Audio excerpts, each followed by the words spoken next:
If a function and a method in Java can do very similar things, have you ever been confused about when to use a function over a method or when to use a method over a function? If so, you've come to the right place because that's what we're going to look at in this video. So Java has always had methods, which are essentially named blocks of code. And since Java 8, we have something called functions, which are named blocks of code that can be passed around. But hang on a second, methods in the context of method references or lambdas can also be passed around, similar to functions. So if that's the case, when does it ever make sense to declare a function?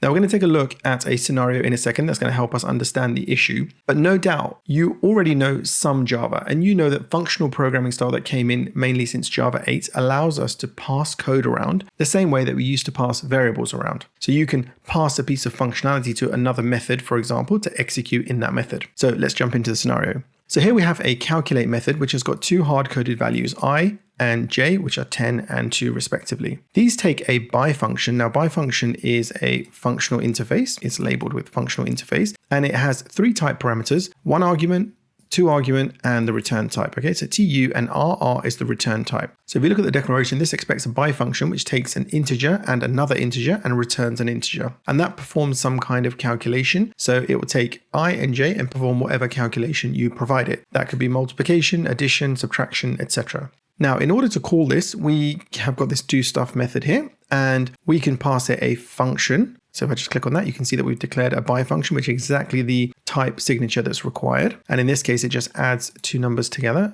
Just look at that again. You can see that there. And we've also got an example here where we pass in the multiply function. Okay, so here we've declared functions, not methods. And here's the implementation of these functions over here. And we pass that into this method here. However, we've also declared a couple of methods that do the same thing. So in this case, we've got add, same name, but this is a method, and multiply, same name, but this is a method instead of a function. And it effectively has the same signature, int I, int j, and returns int. Don't worry about the fact that these are primitive types and these are wrappers. Java will take care of converting those behind the scenes. So essentially what this shows is that you can do the same thing with a function as you can with a method. So which is better? Is it better to declare a function or better to declare a method in this context? All right, so let's dig a little bit deeper. Before we do, let's just run this to make sure that it does actually do what we want it to do. So in the first instance, where we pass the functions, we get 12 and 20. And in the second case, where we pass the methods using method references, we get 12 and 20. So the results are the same in both cases, so there's no functional difference. So coming back to the original question about when to use which, well, there are a couple of other things to consider.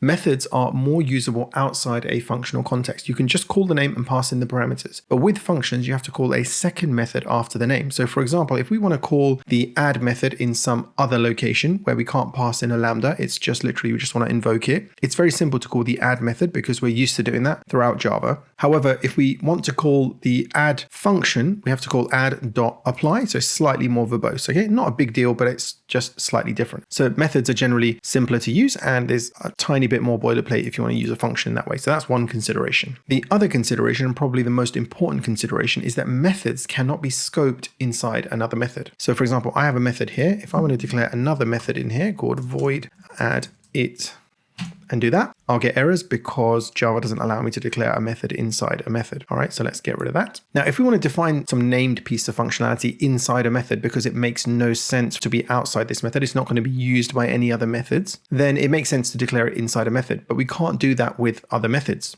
Okay, so we have to use functions in that case. If it's some functionality that you need to invoke from other places, not a functional context, then just declare a method, okay, like the add and multiply methods that we've already seen. Now, if we follow that logic, then there is very little reason to ever declare a function at the class instance level, which is like this here, okay?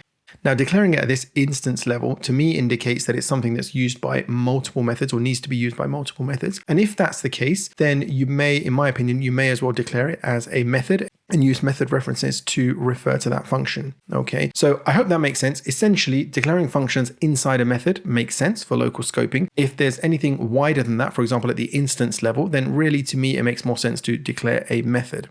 All right, so let me know in the comments below whether you agree or disagree with my recommendation of when to use methods and when to use functions. And don't forget to hit subscribe for more useful tech content. And thank you for watching.